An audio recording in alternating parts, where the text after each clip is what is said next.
Hey everybody, my name is Snitch, welcome back to the channel. It's time for another big patch review. Patch 2.4b is bringing all sorts of goodies, including brand Nunu, and a whole bunch of buffs and nerfs, including to some of the stronger items in the game, namely Solari Charge Blade. Let's get into it, shall we?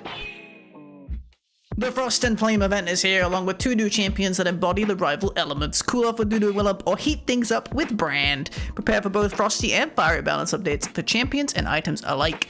Welcome to patch 2.4b, it's a steamy one. Woo! If you're here for the stream, today is Tuesday. If you're here for Tuesday's stream, you would have seen they actually ended up pushing this one early again, so we were like mining a lot of the changes, me and Stuart. It's a lot of fun, but these are the official notes, so we can actually go over the proper numbers and then see what's good. A new champion's Brand the Burning Vengeance. Brand will be released on September 9th at 0001 UTC, so that's next Tuesday? Next Wednesday night? That's what I said. And you all heard me say it. Once a tribesman of the Icy Freljord named Keegan Road. I didn't know that. That's crazy. Deep lore, dude. Insane. Brand would be pretty cool. I have a pretty strong suspicion that unless his numbers are really bad, Brand mid will be pretty good. Much like Ziggs, the thing that kind of draws him back in League is that he's very skill shot focused. He's like very AoE heavy, but you just kind of like don't group super hard. But in Wild Ed, it's way harder to do that, which is kind of like the same reasons that Ziggs is really strong, because it's really hard to avoid his poke, right? Because he controls so much space. I think Brand will be super similar. Really excited to give him a try in the mid lane. I think actually he could be pretty good if his numbers are okay. So that's really exciting. Nunu the Willump, the boy and his Yeti. Once upon a time, was a boy who wanted to prove he was a hero by slaying a fearsome monster, only to discover that the beast merely needed a friend. I think we've all been there, you know, tamed our fair share of magical Yetis. Nunu, pretty cool. AP jungler, first of all, desperately needed in the game, so definitely a big win. Very exciting in that regard. It could be a mid laner, honestly. Yeah, there was definitely multiple periods in PC where Nunu in this iteration was a mid laner. Depends how much damage Snowball does, to be honest. If you're not familiar with his kit, his second ability is he starts rolling basically a massive snowball and then it explodes at the end, right? But the damage scales with how much you've rolled it.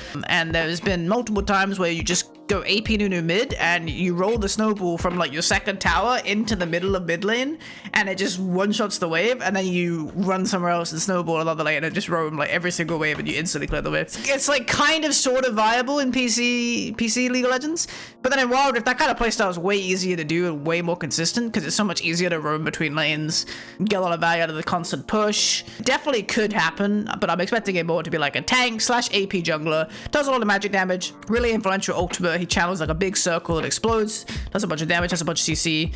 Basically a really cool addition. It'd be nice if he's decent and like a solid, just stable AP jungler that could be drafted to the meta, especially coming up to the Stockholm land that I'm attending. It'd be really great if there's a bit more flexibility in the draft, actually being able to jungle with an AP champ, or at least a champ that puts out a reasonable amount of magic damage. That would be very cool. Maybe a Brand jungle as well could potentially be a thing, but it's a little bit more unlikely, I'd say. So skins coming. Jade Dragon, Wukong, Gatekeeper, Galio, Popstar, Ari are coming out today, I think? No, a couple days from now, from the recording of this video. I think Gatekeeper Galio is pretty cool. Jade Dragon Wukong is so weird because they like redid his splash art, I think, for Wild Rift, but then the skin itself has like no animation for the shop. It was super strange. I was like, that's really weird. Popstar Ari, the classic Girls' Generation reference. Arclight and Spiritfire Brand coming, and Grungy and Zombie Slayer Nunu Willump.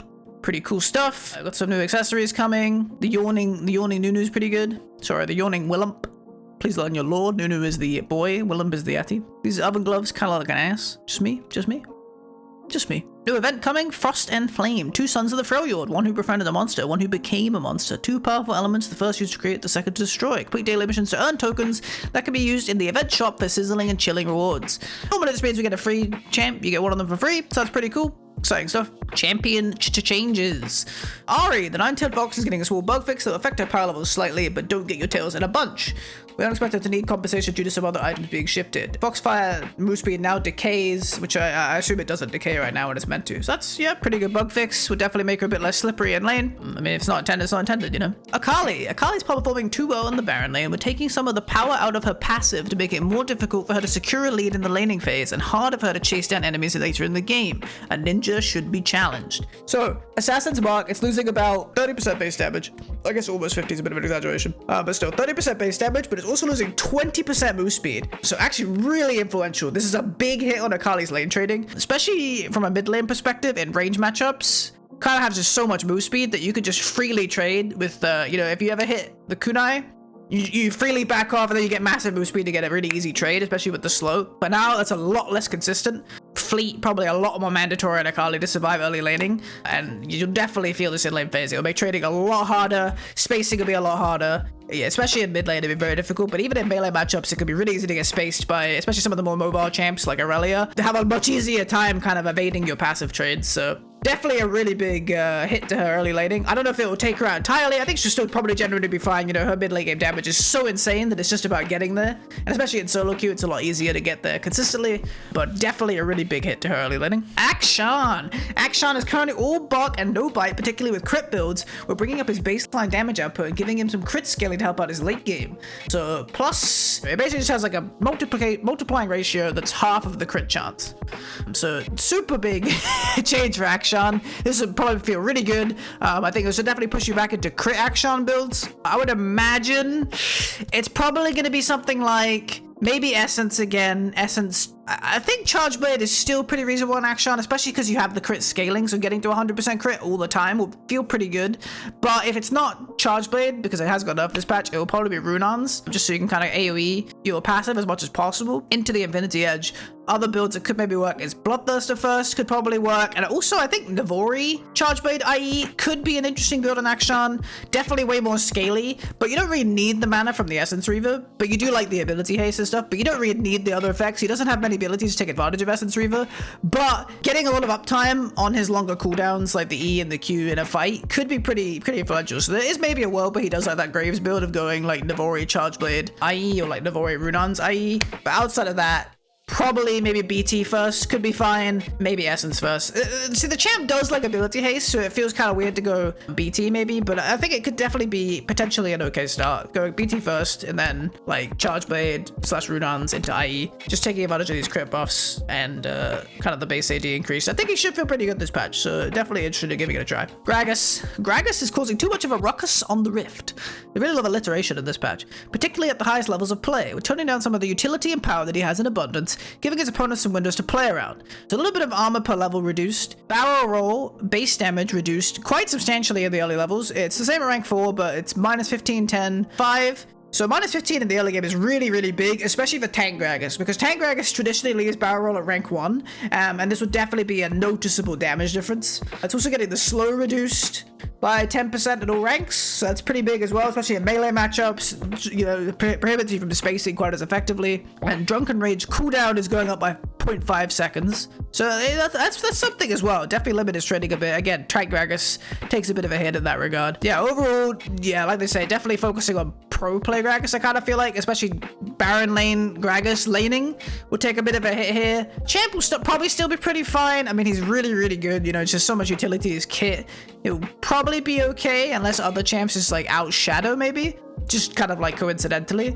But I think still a solid AP Baron laner, can be played mid, can be played jungle, and still a really good support. So overall, I think the champ should be fairly fine. Especially mid Gragas isn't really hit by this that much, or even AP Gragas, because you're normally maxing barrel roll. So by the time you get it maxed out, you won't really be feeling any nerf at all. But Tank Gragas especially takes a bit of a hit from this, you know, far more than AP does, and it's probably pretty noticeable. Katarina's ability to shrug off damage, coupled with her reliable mobility and strong damage output, has been a source of frustration for opposing mid laners, reducing her base health to make the Sinister Blade more vulnerable in the early lane phase. Minus 80 base HP. That's crazy, man. I don't think we've ever seen such a brutal nerf. 80 HP is insane.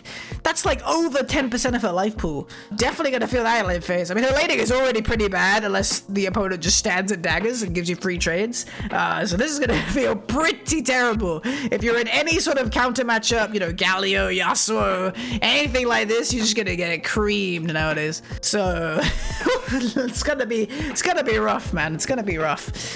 Definitely, I mean, I don't really care about Katarina. I haven't for a while, but I mean, she's still probably winning a fair amount of solo queue. I see her banned all the time. She's obviously pretty annoying if she snowballs, but definitely gonna be a massive hit. You'll see her get shut down a lot more in the lane phase now, for sure. Kennen, dude, these changes are so interesting. The Heart of the Tempest is too soft and in need of a jolt. We're giving him a few small bonuses to charge up his laning power. This should electrify Kennen's presence in the Baron lane. So plus 10 damage at all ranks of Thundering Shuriken. Electrical Surge is getting 15 base damage at all ranks, which is already pretty big. Plus, the bonus AD ratio is getting a 10% buff at base, and it now scales from 70 to 100 at every rank. And then Lightning Rush is also getting a 10% bonus on its attack speed. This is really reminiscent of like PC cannons kind of playstyle. There's been a lot of metas in the past where cannons would like stack Doran's blades and stuff like this, which is a starting item PC that gives you a lot of AD. Fairly comparable to Longsword, but it's like a starting item, so it's a little bit different. And you have max either the second ability or the third ability, and then you have this really like intense harass lane phase where you have like a bunch of AD. Your second ability is this really great scaling, and you just do a bunch of damage. And then you went into like a Blade of the Ruined King, and then either you went on hit or you could even go into like other AP. You can even go like Gunblade and stuff like this. So I think all these cannon playstyles are kind of what this is being pushed towards. This kind of screams to me like, yeah, this could be like an on-hit cannon kind of thing where you go like Blade into you could even go like Wit's End, you could go Nash's, like Blade Nash's Wit's End on hit is pretty reasonable, I think. And could definitely be a playstyle we see. The other thing that could happen is ADC cannon, which has actually been meta a few times in PC. Very, very utility heavy, but has been a pick. This could be an ADC cannon like style buff. You know, there's a buff to his massive AD ratio buff to his second ability. So if you go like Blade, Runans into crit, you know, you scale up the passive really fast. I'm pretty sure this way it works. It's still PC as well, as if you have Runans, you'll get multiple stacks of the W if you hit multiple enemies. You can solely apply it to one target, but you stack it really quickly, so you just start getting a bunch of procs of your second ability. Even if it doesn't work like that, it'll still be really good. I think Blade, Runans, like kind of crit ADC cannon definitely has potential, especially with the big bonus ratio from Lightning Rush. I think, yeah, in general, cannon laning looks a lot better, and both of those builds, either this top lane kind of mixed AD into AP style, or the bot lane ADC build could be a lot better. I mean, even just regular cannon could be better as well. Like the Q did get a small buff, and he did get general base damage buffs across the board, which could let AP cannon be a bit more influential. But there is a bit of a nerf to like Haunting Guys' patch, which is one of the AP cannon's key items. So I would expect to see the AD builds be a bit more in flavor. Kha'zix. The Void Reaver is too dominant of a predator. Besides his high damage, he's too healthy when it comes time to gank his prey. We're reducing Kha'zix's healing and bringing down Taste Their Fear's damage. These changes should make his gank slightly riskier and even the playing field for his victims. So he lost 1.5 health regen. It's always really hard to be sure of how much this will affect a champ. Probably not that much for Kha'zix. I think he clears fairly healthily. Taste Their Fear is losing 10 base damage. Will slow down his jungle clear. I fairly notice a bit, I think, especially because I'm pretty sure isolation like scales, right? So isolation's taking a bigger hit here because the base is smaller, I think, maybe. And then he's also losing 15 healing at every rank on Void Spike. So overall, definitely will be a bit less healthy coming out of the jungle. Will be a little bit slower, but generally will probably be pretty similar. I don't think these nerfs are that massive. Master Yi has been overperforming with his recent buffs, and his synergy with new items like Navori Quick Blades is too strong. We're pulling back on some of the power he gained from patch 2.4a to ensure the Wuju Blade Master fights fairly. Base stats losing 10 health per level, definitely be a bit squishier. Wuju Style's bonus tree damage is getting reduced by a fair bit again. Only 58 instead of 70 at max rank, that's pretty noticeable. Highlander's cooldown is getting increased 5, 10, 15 at every rank. So overall, just kind of toning him down a bit. I guess he was overperforming. I heard some people getting like challenger accounts with like Master Yi and stuff, so I guess he's probably performing a bit too well. So yeah, just bringing a bit back in lines from the previous buffs. Rakan and Xayah are truly a power couple in the Dragon Lane. However, the Charmer's Battle Dance has been providing Xayah with too much safety.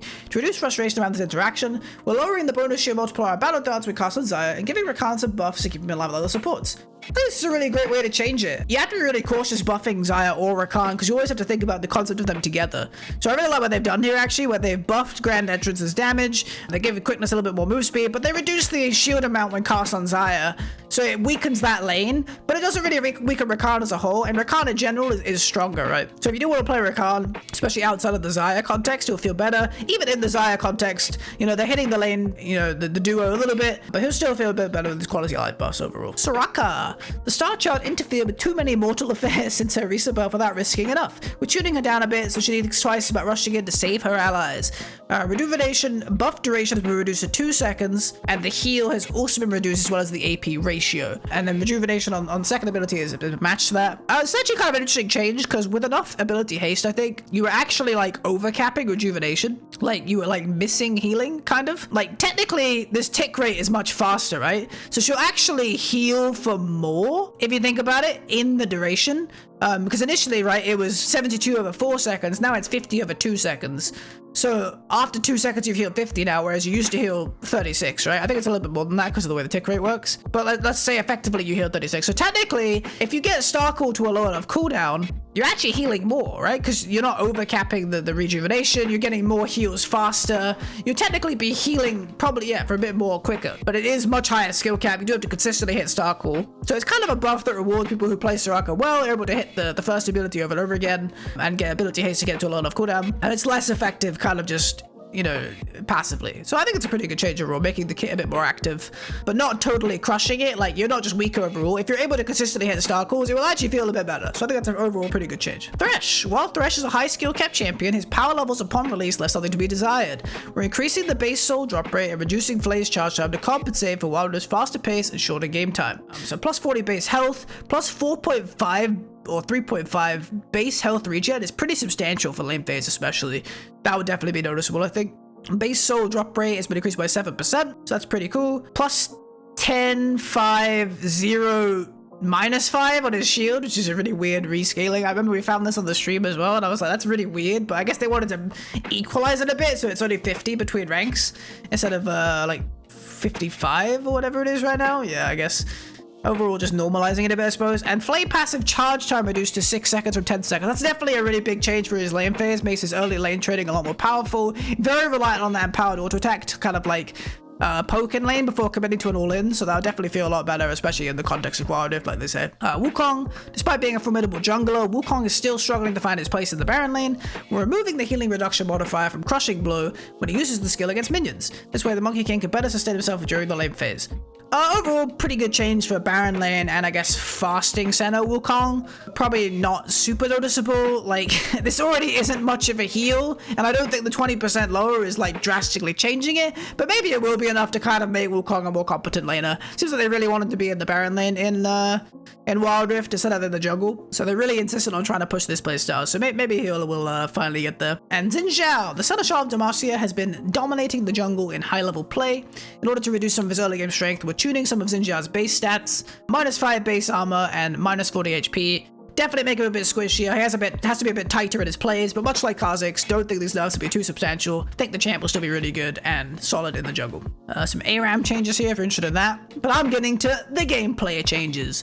Solari Charge Blade. While true damage was exciting, it meant that Charge Blade was too universal in killing tanks, fighters, and squishies alike, with sharpening to be a bit less optimal in the general situation and more optimal when the enemy team has a lot of squishier targets to burst down. So it's losing 10 ability haste. The magic damage is lower at earlier ranks, or sorry, the true damage is getting changed to magic damage. The base damage is lower at earlier ranks, but higher at later levels. I say ranks, I mean levels. And it's the same for the max damage, which is the execute when they get lower. So it's actually pretty interesting overall. I think this will make it so Charge Blade is not the go-to item for every single crit builder ever now, which is good. You know, on champs like Kai'Sa, you'll probably want to end up going for Runans again. Maybe we won't get enough out of this item, but it's definitely still a pretty solid item. Just a lot more counterplay, especially the amount of damage that Charge Blade carries were doing to tanks was a bit crazy. They will be doing mixed damage now, which is still pretty influential, but obviously magic damage is less effective than true, and natural mitigation will also lower this quite a lot. Even if the base damage looks higher, it will actually generally be lower due to the fact that you'll have a certain amount of MR, right? Like, if you have 30 MR, you're mitigating like 25?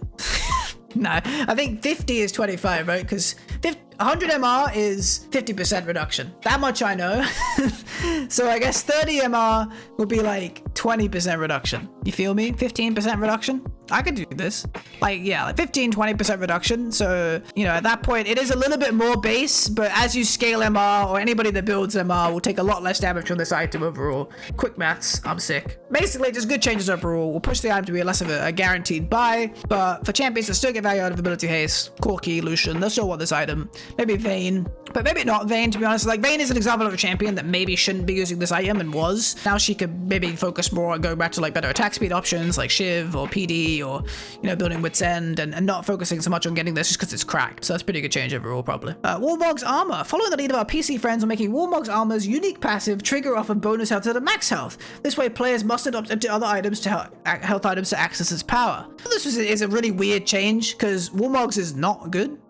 So it's weird that they do this. To me, this actually, like, the justification doesn't make any sense, but what this does open up potentially is a big health rushing build build, there's two ways that you can get to 950 bonus health by getting Warmogs as like your second slash or your first and a half item. And that's either going Balmy Cinder Warmogs, because Warmogs give 750 bonus or 700 bonus health. So you have to get 250. So Balmy Cinder gives you the 250. So you can go Balmy's Warmogs, and that will instantly give you empowered Warmogs, which is much faster than you could get it before, obviously, because you needed to get to 2500 max HP, which was harder, I think, in the past at an earlier level. So now you could go for a build on tank, champions like Malphite, Darius, Gragas, Mundo, any of these tanks, even junglers that want to build tanky, maybe if you want to play like tank Xinjiao or like tank Vi, like you could do a similar build of Balmies into Warmogs, just hard rush, you instantly get the Warmogs trigger condition, so you have the regen passive all the time, and it's a pretty strong passive. The other way you could do it is taking Adaptive Carapace, which will give you 50 bonus health, going Joram's Fist, which is the component of Sterak's, and then going Warmogs, and then finishing Sterak's after that, which will be a really big 2-item like health-wise, and with the Stone Plate as well. Like, the reason this build could be really good as well is like Stone Plate is so strong, so having like Balmy's Warmog Stone Plate or Joram's Warmog Stone Plate could be really insane, because you could just have a crazy amount of health, and you have the Warmog's regen passive, which is super strong actually, if you're able to kite in and out of fights. You can get low as a tank, fall back, and then wait like 10-15 seconds and you have healed most of your health bar again, right? It's pretty significant. So there could be a world where this build does come to fruition now, because it's much more obtainable to get to 950 bonus health quickly than 2500 max health, I think, at an earlier state in the game. Overall, I don't really understand this change outside of that condition, because nobody was building Warmogs before, right? Ever really, as far as I can tell, and now it's even less desirable as like a third, fourth item, I suppose, because you might have the health to get it, but I don't know, it's like you could have bought it then anyway, right? Most champions, by the time they get to their third, fourth item, they'll have 2500 max HP, especially if they build a Warmogs. So what does this change actually do other than make it a better desirable like first and a half item? That's the only way I could see it really being a significant change. So maybe in that world it's pretty substantial, and yeah, this new build, these two builds that I kind of came up with maybe come to fruition as some sort of like decent tank build to kind of replace like the Sterak Stone Play or like the Sunfire Rush. Like maybe that will be stronger, just getting a bunch of mass health and having the Warmogs passive really quickly, because Warmogs has ability haste on it as well. It has pretty reasonable stats, and it's not like health that is in a vacuum is bad. And if you have a bunch of health and Stone Plate, which is really strong, and still 500 gold, and then going like Sterak's, especially on something like Darius or Vi or champions like this, they can just have these massive health pools, get a massive Sterak's, like it'd be crazy. It could be really good. I don't know. It's definitely something to experiment with, I think. Could definitely be interesting. Mage items. We found a few notable balance opportunities when examining mage items. Leandri's Torment is still not too prevalent of a buy on all AP users, and players who rush Luden's Echo or Awakened Soul Sealer have been underperforming heavily compared to rushing other items. Additionally, the traditional users of Leandri's Sword were overperforming by a considerable amount. We hope to balance out this pattern with the following changes. So plus 5 AP on Awakened Soul Sealer, still bad. Haunting Guys of Leandri's 10% to 6% on the madness is really significant. This could just be the death of this item in general. For most champions, you probably don't want to build this at all nowadays. I don't know, it's weird. This feels really bad. Like, I don't know, man. I don't know. You might just go other items on pretty much every champion now. A good example is Luden's Echo, which is getting 10 ability haste and 5 AP with no cost change. Insane buff to Luden's Echo. You could definitely see the return and the justification now of like that Ori build people were going for a while, which is like Archangel's Ludens. I think that build is really good with this new Luden's Echo. Definitely something to experiment with. Ludens in general should probably be tried on champions again. Maybe Gragas, Galio. Obviously Ziggs already uses it, Ari. Like, a lot of these champions can already get a lot of value out of it, but now they're all kind of getting buffed in that regard. This item would feel a lot better as an opening item. 20 ability haste is really substantial. Or 10 free ability haste. Like, I remember when Ezreal got 10 ability haste on Muramana, and the champ got way better. He like skyrocketed to getting way better just because he had more cooldowns all the time, and it's kind of the same thing. So definitely worth a try. And runes, Keystone, Font of Life. Font of Life has been a tad strong with high AP builds, so we're toning it down a bit. This should keep it as a strong choice for support players while bringing it more in line in the late game for players building high AP. So lowering the ratio, especially the self-healing ratio, I think is pretty big, because a lot of champions are just taking advantage of that. I think with this kind of interaction, big nerf to Nasus center. Now you can't go Font of Life to Nasus and heal quite as much. Really sad stuff. And then we got the free-to-play champion rotation. So overall, definitely a pretty interesting patch. I like a lot of the item changes. I'm excited to see Kennen tried out. I think Kennen seems really cool. And yeah, Akshan as well seems really cool. And maybe Akali is finally dead, guys. Haha, maybe, haha. Who knows? Probably not. But anyway, thank you guys very much for checking out this patch rundown. Hope you enjoyed it. I'm really excited to get into patch 2.4b. I think it seems like a pretty good patch altogether. Really excited for Brand. Really excited for Nunu. Two really cool champs that are coming to the Rift. Definitely going to be a good time. So yeah, I hope you guys enjoyed this video. Make sure to leave a like if you did. You can leave a comment down below. What's your favorite part of the patch? Let me know what you're looking forward to and want to try out. You can subscribe for more content like this. Thank you guys very much for checking out again. And I will see you guys next time. Have a great rest of your day. Peace.